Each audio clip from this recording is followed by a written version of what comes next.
Hello guys, welcome to this video. It is apparent that schools in the Azimio strongholds are not having as much a share of national resources as other schools.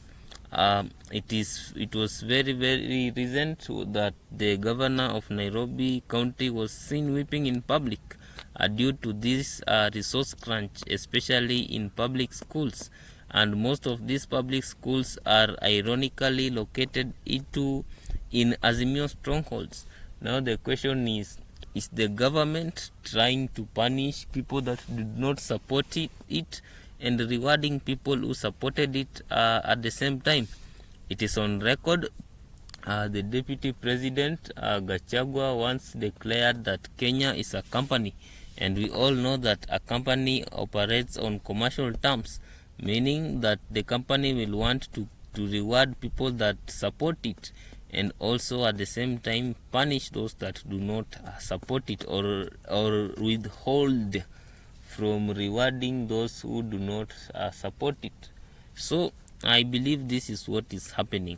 If you remember very well, 56% of Nairobians voted in Raila Odinga and 40-something% for William Ruto in the presidential ballot in Nairobi County. So is the resource crunch, especially in schools of Nairobi County, as a result of this? This is food for thought. But what you need to understand is that in politics, friends are rewarded and foes are punished. And one way of punishing your political enemies is keeping them away from resources, because when you keep them away from resources, they may have a chance of repenting their sins and growing religious. So I believe right now the disparity in resource allocation, especially in the schools of this country, is as a direct implication of what I might call politics, because the words of Deputy President are not in vain, and these words of course will get implemented as we go forward. These are some of the difficulties of living in a country whereby politics is really the determinant. There is no that national good that overpowers politics, or maybe I will say something that overpowers the wishes and whims of a few individuals.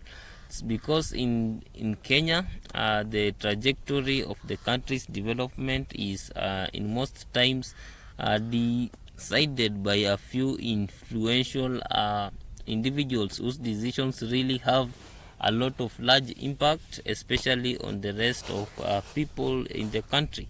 So right now, this kind of resource games is likely to continue, and imbalances are likely to continue, because the president, of course the ruling party, wants to reward areas that voted for them.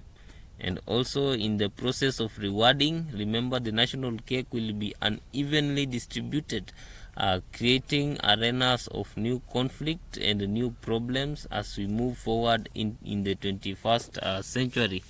Thank you for watching this video. Like, share and subscribe.